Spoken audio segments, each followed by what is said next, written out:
défi. Communiste ou communisant. C'est contre-vérité. D'hommes semblables et égaux. Bonjour à toutes et à tous, vous écoutez Scopéo, l'Observatoire politique. Je suis Étienne, cofondateur de Scopéo, et je vous souhaite la bienvenue pour ce nouvel épisode de notre entrevue politique. Aujourd'hui, nous sommes à l'épisode 6 et nous avons le plaisir de recevoir Damien Conzelman pour discuter écologie, écomodernisme, décroissance et politique gouvernementale. Aujourd'hui, je suis en compagnie de Lucas. Bonjour Lucas. Bonjour Étienne, et bonjour à vous, monsieur Damien Kunzelmann. Bonjour à vous. Bonjour à ceux qui nous écoutent. Donc, comme Étienne l'a introduit, on a le plaisir de vous recevoir aujourd'hui pour parler d'écologie et pour trouver des voies qui nous permettront de répondre à la crise environnementale que nous traversons. En effet, le thème de cet entretien va porter sur l'écomodernisme, une vision que vous défendez vous-même dans votre groupe de réflexion qui s'appelle Construire l'avenir. Mais avant de démarrer l'entrevue, Damien Conzelmann, je vous laisse vous présenter brièvement et présenter également votre think tank Construire l'avenir.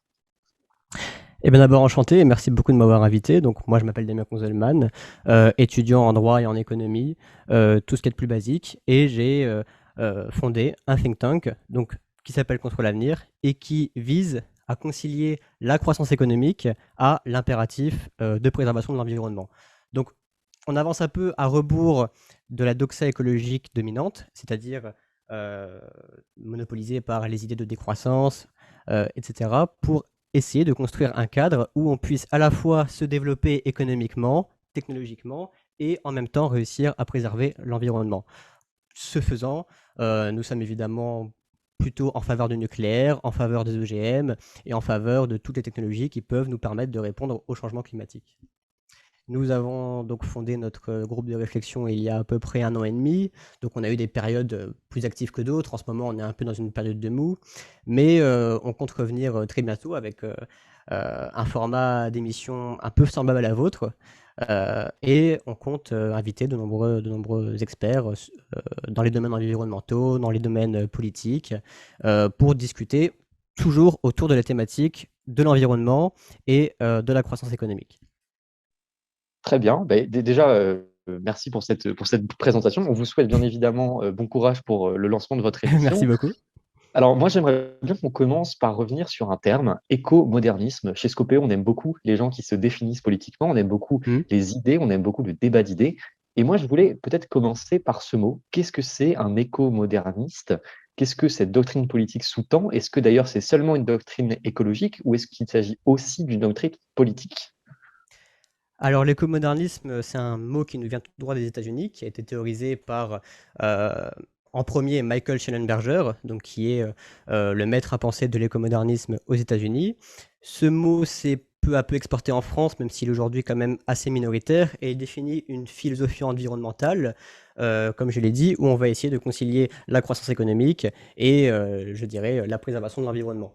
Donc l'écomodernisme, éco pour l'économie, modernisme pour la modernité, éco ayant à la fois deux sens, le mot économie, le mot écologie. Donc l'écomodernisme, tout est dans le nom, c'est l'alliance entre l'économie et l'écologie. Autrement dit, comment créer sur Terre les bases d'une société qui soit prospère, qui soit en croissance, sans pour autant que cette petite société soit néfaste pour son environnement. Donc comment se développer sans puiser trop de ressources naturelles, comment se développer sans qu'on observe une hausse fulgurante des émissions de gaz à effet de serre.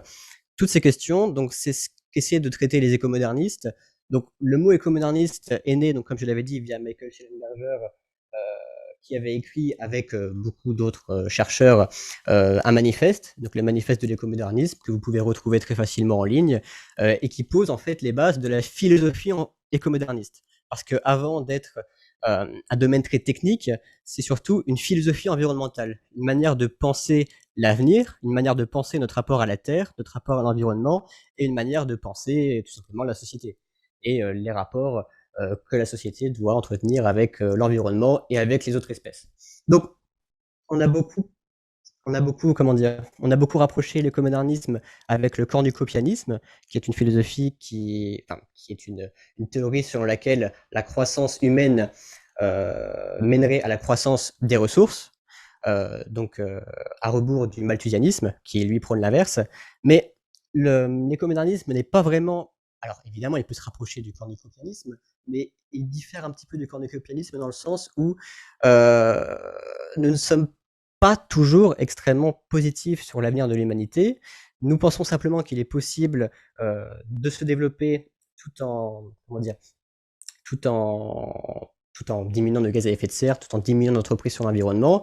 Mais pour autant, les écomodernismes sont quand même conscients qu'il y a un certain nombre de limites qui s'imposent à nous, des limites en termes de ressources, des limites en termes d'espace. Et donc ce que je trouve vraiment intéressant dans la logique écomoderniste, c'est que nous ne sommes pas des technobéas qui voulons à tout prix nous développer et adviendra que pourra pour l'environnement, mais au contraire, on essaie vraiment de se poser dans un cadre où on essaie de réfléchir sur les limites, on essaie de définir les limites, et on essaie de voir comment les repousser ou les contourner, ou comment composer avec. Donc je ne sais pas si ça répond parfaitement à votre Oui, question. oui, merci Damien Konzelman pour cette première définition qui nous permet de poser les bases de la théorie écomoderniste qui, comme Étienne le disait, est peu en vogue finalement dans le débat public Oui, et dans les médias. Et maintenant, on va plutôt entrer dans le vif du sujet. On va passer directement au volet économique, si vous le voulez bien, oui, car il semble évident que en fait, le péril écologique que nous commençons à vivre et qui nous attend est directement lié à notre modèle économique et à nos modes de production. Déjà, on va poser ces premières bases, si vous êtes d'accord. Et ensuite, la question qui suit ce premier développement, est-ce que vous croyez réellement au système capitaliste pour répondre aux problématiques écologiques de notre époque? Est-ce que finalement vous croyez à la théorie du capitalisme vert et responsable? alors j'ai déjà un problème avec le mot capitalisme qui est assez galvaudé et qui est quand même connoté très négativement dans l'opinion publique. Mais est-ce que je pense que l'économie de marché peut aider à résoudre la crise environnementale? Je pense que oui, et je sais que c'est un point de vue qui va à rebours de la pensée dominante, mais je pense déjà que les économies socialistes n'excellent pas particulièrement par leur emprise sur l'environnement. Alors sans vouloir tomber dans des propos qui seraient caricaturaux, l'URSS émettait beaucoup de gaz à effet de serre, le Venezuela émet beaucoup de gaz à effet de serre. Donc je pense que le problème n'est pas vraiment le capitalisme en tant que tel, le problème c'est la production. Le problème c'est comment réussir à produire sans émettre de gaz à effet de serre. L'écomodernisme peut s'inscrire dans un cadre capitaliste comme dans un cadre communiste. Au final, qu'est-ce qui les différencie? Alors évidemment, les écomodernistes se retrouvent plutôt généralement dans des milieux libéraux. Euh, mais le problème ce qui cause la crise environnementale n'est pas tant le capitalisme que la production, que le consumérisme. Et je ne pense pas qu'il faille à tout prix vouloir revenir sur les bases de l'économie de marché. Je ne pense pas que nationaliser les entreprises et je ne pense pas que mettre fin à la propriété privée pourra aider pourra aider l'environnement. Et je pense que là, on est plutôt dans le cadre de l'utopie. Donc, moi, je crois au capitalisme vert comme je crois à la croissance verte, parce que tout simplement, je pense que le problème est ailleurs. Je pense que le problème n'est pas fondamentalement dans le système économique, mais tout simplement dans la manière de produire. Et je pense que une économie capitaliste comme une économie communiste peut créer des centrales nucléaires, peut électrifier des usines, peut électrifier des véhicules, peut développer des méthodes d'extraction de minéraux qui seraient plus respectueuses de l'environnement. Voilà. Donc, je pense que oui, je suis pour le capitalisme vert parce que je pense que le problème est ailleurs. Très bien. Alors moi j'aimerais bien revenir sur une Oui, notion qui m'intéresse beaucoup. Vous avez parlé du copernicanisme, si je ne me trompe pas, ouais, et vous l'avez comparé avec l'écomodernisme en disant que finalement, peut-être où il y a un point de différence, c'est sur le pessimisme, ou plutôt, disons, le pessimisme humain que vous admettez un peu plus. Vous n'êtes pas dans une forme d'utopie scientifique, oui, mais c'est si ça. je ne me trompe pas, vous avez quand même une vision optimiste sur l'évolution de la science. Et c'est là, moi, que j'ai un point important. Oui, Je me trompe peut-être, mais il me semble qu'il y a quand même chez vous une forme de vision rédemptrice de la science. C'est-à-dire, la science va nous sauver ou d'une certaine manière, le progrès scientifique va nous sauver. Moi, je compare ça à l'imminence de la crise écologique. Certains me disent, peu importe leur spectre politique d'ailleurs, que c'est parfois trop tard. Alors, comment oui. être certain que ces avancées scientifiques puissent justement nous sortir de l'impasse dans laquelle nous sommes quid de la prédictibilité du progrès scientifique Oui. et surtout sur quelles avancées vous comptez dans les années, dans les décennies qui viennent pour nous sortir de cette impasse climatique? Alors c'est une question qui est très intéressante parce que ça revient à nous demander, au fond, si notre point de vue ne serait pas aussi utopiste. Est-ce qu'on ne parierait pas sur des technologies à venir? Est-ce qu'on ne fantasmerait pas sur l'avenir? Et est-ce qu'au final, on ne ferait pas le risque de prendre un pari très risqué? Je pense que c'est une question intéressante et je pense que c'est une question qu'on s'est posée dès le début, lorsqu'on a créé Construire l'avenir, et c'est l'une des raisons pour lesquelles j'essaie de parler le plus possible, que ce soit sur les réseaux sociaux ou sur notre site ou sur nos vidéos, de technologies qui existent déjà. Parce qu'au final, on a tendance à sous-estimer l'état actuel de nos technologies, on a tendance à sous-estimer l'état actuel des moyens que nous pouvons mettre en œuvre pour régler la crise climatique. Et au final, quand on regarde l'étendue des possibles qui s'ouvrent à nous, au niveau de nos technologies actuelles, on se rend compte que, eh bien, on peut faire beaucoup de choses. Donc évidemment, on est optimiste du point de vue du développement technologique. Moi, à titre personnel, je pense par exemple que la fusion nucléaire pourra régler une grande partie de nos problèmes d'ici 2050-2100. Mais je ne me base pas sur ça dans mes travaux et je ne me base pas sur ça dans mes écrits. J'essaie de me baser au maximum sur des technologies qui existent déjà. Par exemple, les réacteurs nucléaires de génération actuelle, l'exploitation de l'uranium marin qui existe déjà un peu. Évidemment, les technologies ne sont pas encore étendues à un niveau industriel, c'est encore balbutiant, mais on a des procédés que nous maîtrisons déjà. Donc il ne reste plus qu'à les industrialiser et qu'à les mettre en œuvre à grande échelle. Donc oui, l'écomodernisme est une forme de pari sur l'avenir, mais on essaie quand même de rester lucide et on essaie quand même de se baser au maximum sur des technologies qui existent déjà. Bien sûr, évidemment, on va parfois prospecter un peu l'avenir, mais ce n'est pas en tout cas là-dessus que repose la majeure partie de nos propos. Alors, je me permets de rebondir avant que Oui, Lucas continue. Moi, ce que j'en tire, c'est qu'il y a quand oui, même, et vous le dites très bien, un pari sur l'avenir. C'est-à-dire, oui. il y a une idée de dire, on joue un peu au poker, si je ne me trompe pas. Alors, moi, ma question, parce que je suis un peu naïf, mais est-ce qu'on peut se permettre, vu l'urgence des choses qui se profilent devant nous, de faire un pari? C'est une question qui est volontairement un peu taquine, mais je pense que c'est une vraie question qu'il faut se poser. Bah, je pense que quelle que soit l'option que nous privilégierons, on fera un pari. Si on opte pour la décroissance, on fait un pari sur le fait qu'il soit possible de réduire notre empreinte sur On va y l'environnement venir en à la réduisant. décroissance, juste après. D'accord, bah je ne vais pas trop rogner sur le sujet, mais quelle que soit la solution qu'on va retenir, au final, on fera un pari sur l'avenir. Donc l'écomodernisme est une forme de pari sur l'avenir, mais c'est pas un pari si risqué que ça, dans le sens où on observe la situation actuelle, on observe les technologies actuelles, et avec les technologies actuelles, on peut déjà faire beaucoup de choses. On sait déjà électrifier l'extraction minière, on sait électrifier les transports, on sait électrifier les usines industrielles, on sait faire plein de choses. Donc oui, c'est une forme de pari sur l'avenir, mais j'aimerais qu'on soit un peu moins pessimiste sur l'état du monde et qu'on se rende compte que, évidemment, pour régler les problèmes vont, qui vont, qui vont apparaître, on va avoir besoin d'un certain nombre d'innovations, mais on a déjà beaucoup de clés en main. Donc, plutôt que de faire un pari, j'ai envie de dire, soyons honnêtes, prenons en main les technologies que nous avons à disposition, développons-les à échelle industrielle et utilisons-les.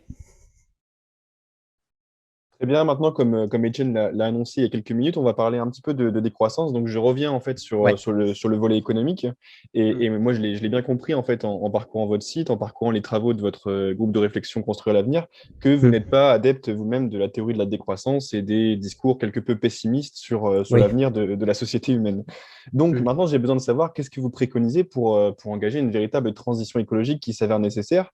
Parce que sans pour autant prôner une décroissance absolue, Oui. on sait que la croissance économique, dans sa forme actuelle, est capitaliste, même si vous n'aimez pas forcément ce mot, mais en tout cas, dans l'économie de marché, on va dire que s'il faut être lucide, elle nuit quelque peu à l'environnement. Elle épuise notre planète en détruisant des ressources non renouvelables comme les matières premières. Elle dégrade les écosystèmes, elle appauvrit la biodiversité, elle perturbe le climat et conduit à la hausse des émissions de gaz à effet de serre. Ce sont des sujets, j'en doute pas, que vous connaissez parfaitement bien.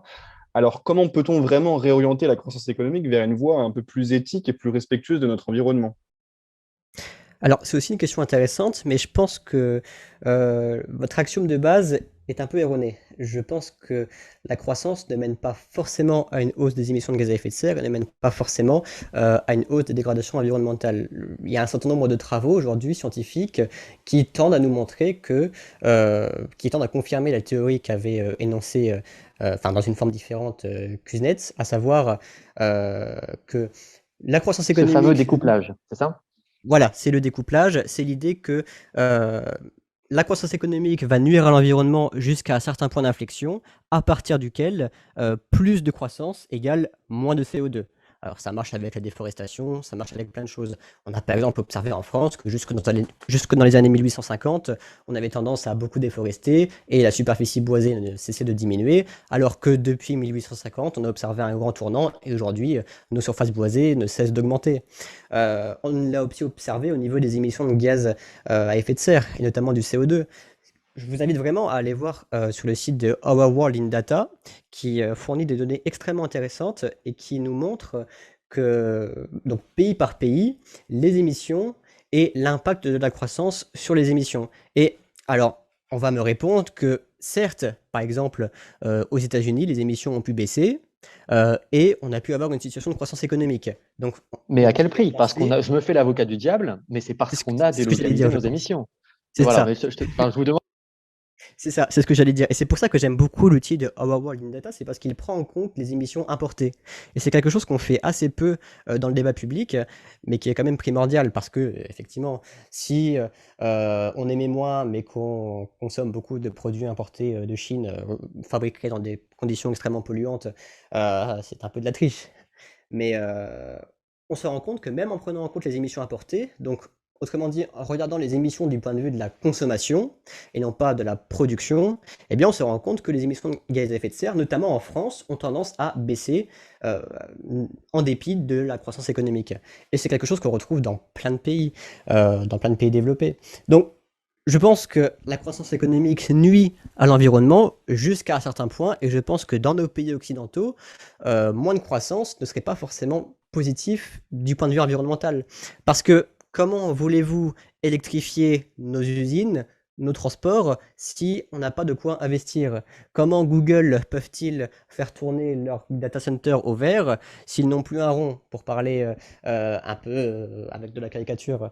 Donc Mais si je peux me oui, permettre, sur votre oui, première question, quand j'avais parlé d'économie et du système oui, capitaliste, vous aviez dit évidemment que le sujet n'était pas forcément la croissance économique et oui, le système capitaliste en lui-même, mais nos modes de production.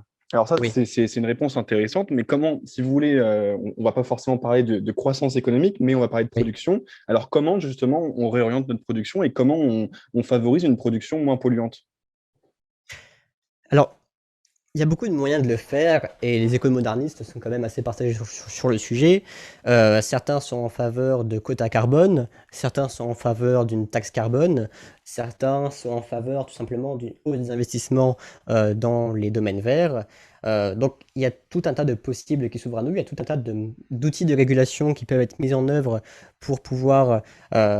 comment dire, pour pouvoir baisser notre empreinte de CO2, pour pouvoir favoriser les productions à faible coût carbone. Moi, personnellement, je suis plutôt en faveur de l'idée des quotas carbone individualisés avec un marché carbone. On a un certain nombre d'outils de régulation économique qui vont nous permettre de favoriser les produits à faible coût environnemental. Donc, que ce soit la taxe carbone, que ce soit le quota carbone individualisé, enfin, il y a plein de choses qui peuvent nous permettre de contraindre le marché et d'amener le marché vers une situation qui serait plus favorable du point de vue environnemental.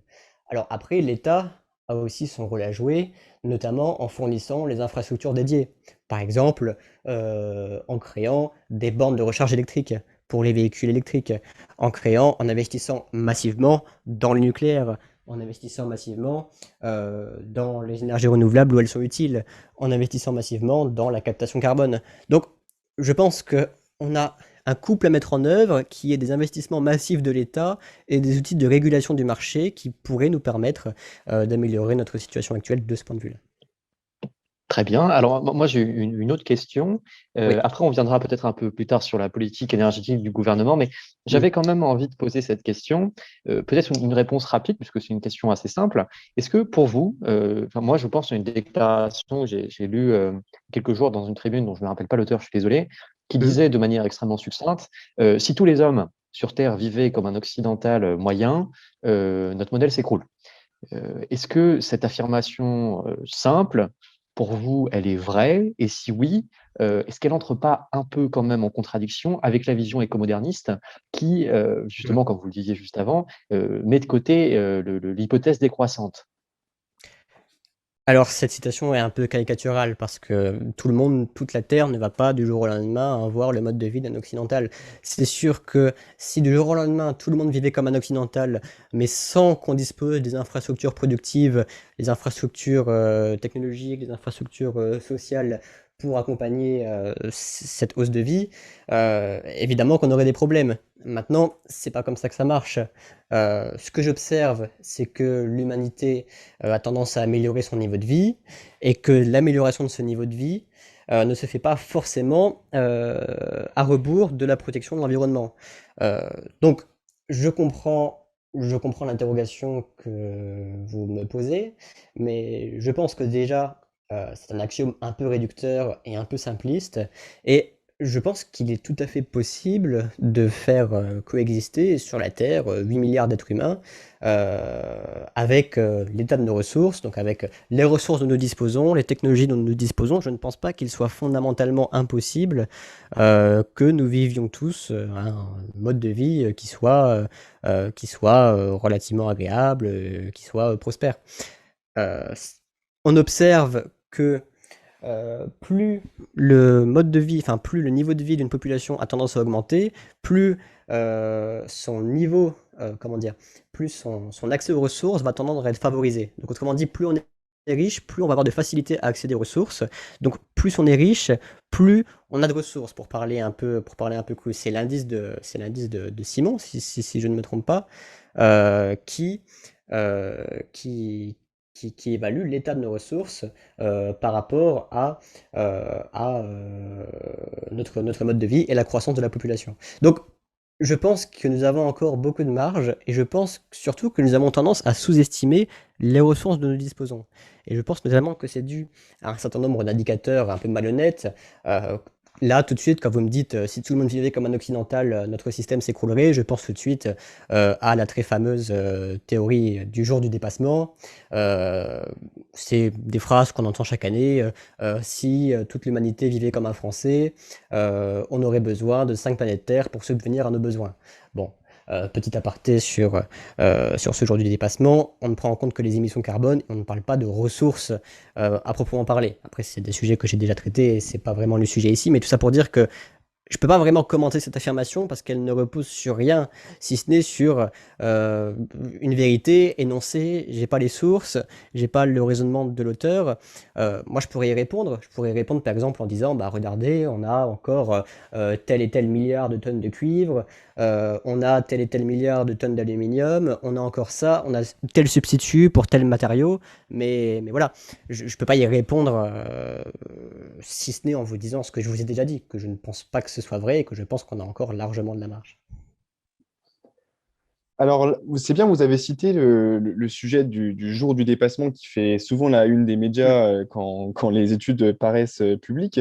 Et moi, ça me permet de rebondir en fait sur ce sujet qui revient également à la production, à nos modes de production. Comment on peut concilier le fait que, par exemple, comme vous le disiez tout à l'heure, un Français, il faudrait 3 ou 4 planètes, même si évidemment, c'est des données qui peuvent être remises en question. Mais comment on Mm. peut concilier le fait que les Occidentaux, le mode de vie occidental ne correspond pas à la crise écologique qu'on traverse, avec le fait que tous les pays en développement économique, on pense également à la Chine qui semble beaucoup plus en voie d'expansion économique que les autres pays en croissance. Comment on peut concilier le fait que les autres pays, les autres populations aspirent également à ce mode de vie? Oui. On peut pas, en fait, on peut pas leur interdire de vouloir également aspirer à ce mode de vie qui est assez luxueux, assez confortable. Alors, comment on fait?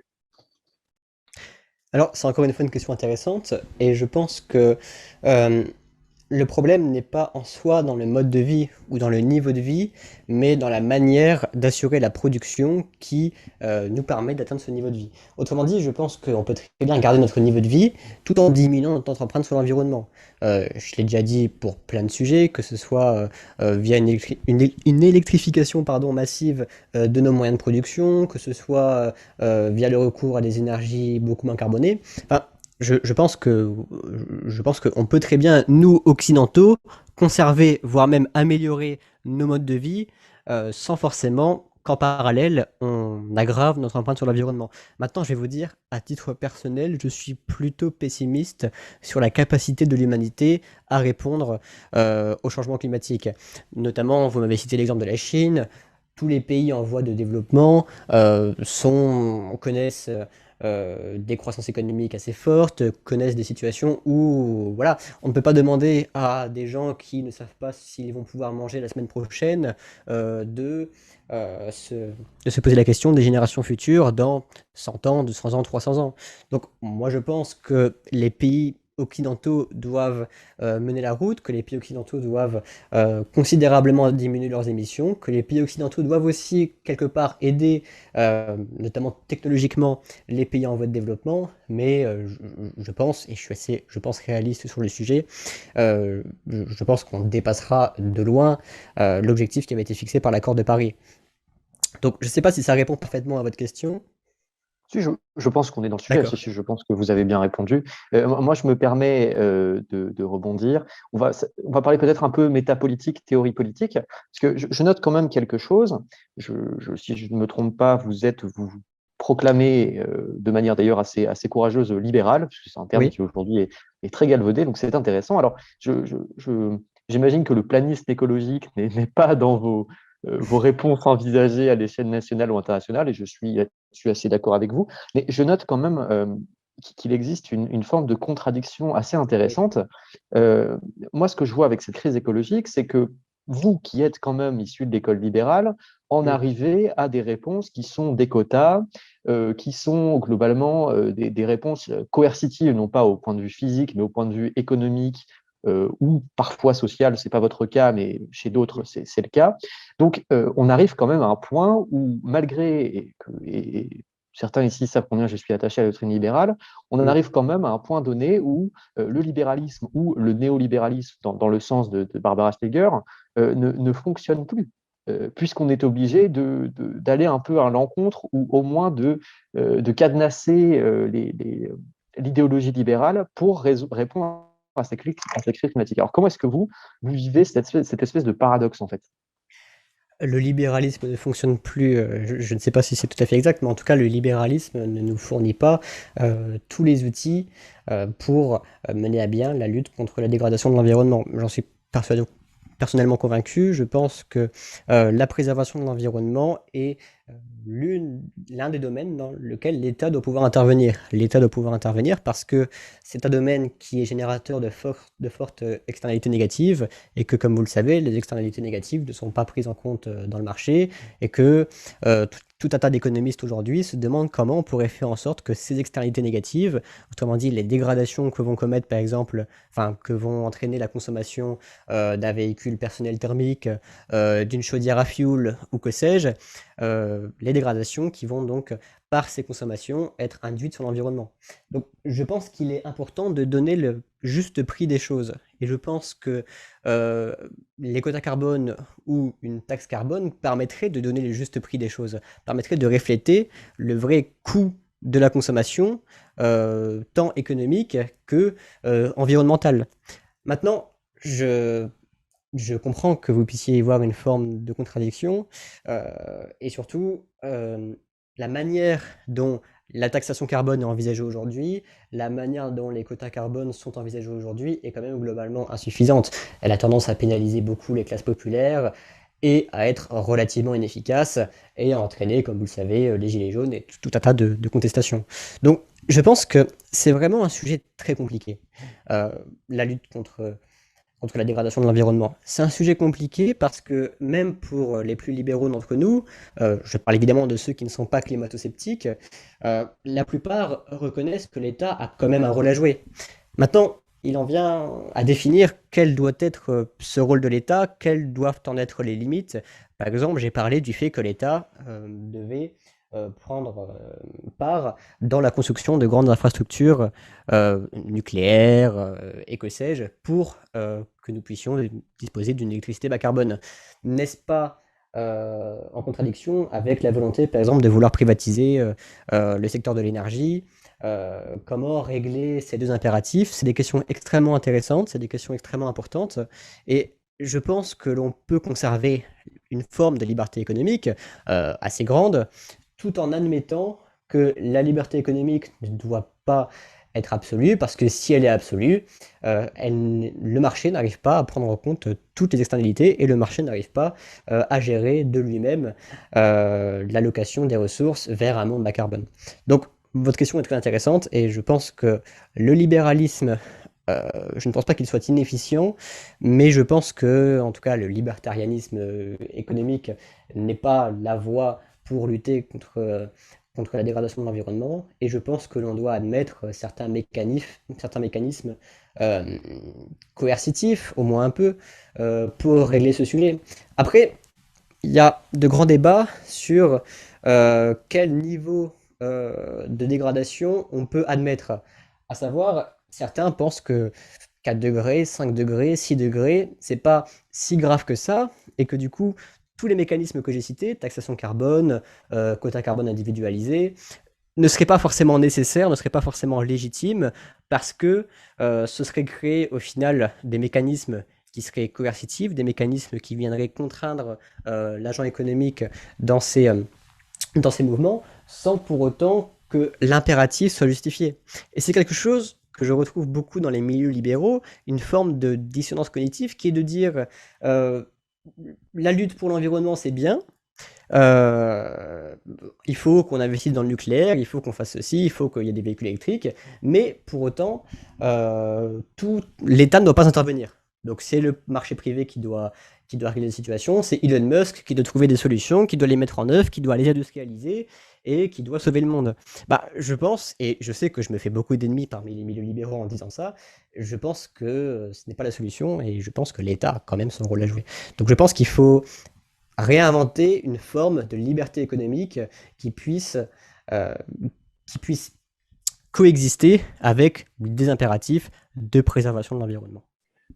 Et ça tombe bien, Monsieur Kunzelmann, que vous ayez cité l'État, parce que ça me permet de rebondir. Et on sent bien que quand même la cause écologique, la crise environnementale, elle est nécessairement collective. On ne peut pas répondre avec des comportements individuels. Il serait trop peu ambitieux par rapport à la crise à laquelle on doit répondre. Oui. Et en fait, dans votre vision qui prône l'investissement dans les technologies du futur pour décarboner notre économie et nos modes de production avec un certain encadrement de l'État, si j'ai bien compris, pour ce faire, vous semblez finalement accorder beaucoup, voire trop de considération et de pouvoir aux élites, aux personnes qui sont en haut, en fait, aux personnes politiques, économiques, aux élites, dans une logique verticale. Et en fait, je me demande, est-ce que vous ne croyez pas un petit peu aussi à l'échelon local? Est-ce que vous ne croyez pas à la transition écologique démocratique et à la participation de tous les citoyens par l'échange de bons procédés? Parce que on sent bien également que la transition écologique, elle peut être un formidable vecteur de politique, de bien-être, en fait, de bien-être ensemble et de favoriser un bien commun, un objectif commun. Bien sûr, l'idée, ce n'est pas de dire qu'on va avoir un super administrateur qui va pouvoir gérer l'État, qui va pouvoir gérer toutes les productions, qui va décider quelle production doit fonctionner à l'électrique, quelle production doit fonctionner à l'hydrogène. Non, je pense que l'impératif de décentralisation de la prise de décision est nécessaire parce que sinon on se retrouve dans des situations où on a l'impression d'avoir des mécanismes coercitifs imposés, de ne pas vraiment voir les impacts positifs sur l'environnement et où le citoyen lambda a l'impression de ne pas vraiment avoir son mot à dire dans le jeu. Donc je pense que cette question de la démocratie environnementale, cette question de la démocratisation du débat est extrêmement intéressante et je pense que le débat gagnerait beaucoup à prendre en compte, comment dire, les idées de tous les acteurs. Je pense qu'il faudrait mener un grand débat sur l'environnement, je pense que les citoyens ont leur mot à dire, je pense que les collectivités locales ont leur mot à dire, et je pense qu'en fait, tous les échelons peuvent se réinventer, et tous les échelons peuvent participer. Et je pense qu'un grand État centralisateur, qui soit en plus au moins un peu planificateur, pourrait aider dans la lutte contre la dégradation de l'environnement, mais que pour autant, je pense que d'un point de vue social, d'un point de vue démocratique, ça poserait un certain nombre de questions. Donc moi, je pense que tous les acteurs ont leur mot à jouer, ont leur mot à dire. Je pense que les entreprises vont innover, les entreprises vont investir dans la recherche, les entreprises vont développer leurs concepts, les entrepreneurs vont avoir des idées, vont les mettre en œuvre, ces idées vont pouvoir être reprises, vont pouvoir se développer.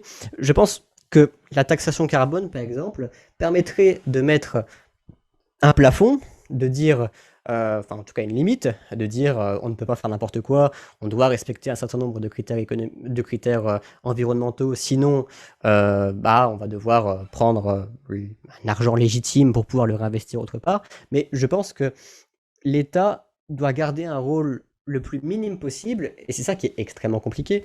L'État doit garder un rôle le plus minime possible pour pouvoir laisser à tous les acteurs la possibilité de s'exprimer, pour pouvoir laisser aux entreprises la possibilité de s'exprimer, pour pouvoir laisser aux communes la possibilité de s'exprimer, pour pouvoir laisser aux citoyens la possibilité de s'exprimer. Donc je pense que votre question est très intéressante et il est assez compliqué d'y répondre parce que justement, on a beaucoup d'impératifs qui sont contradictoires.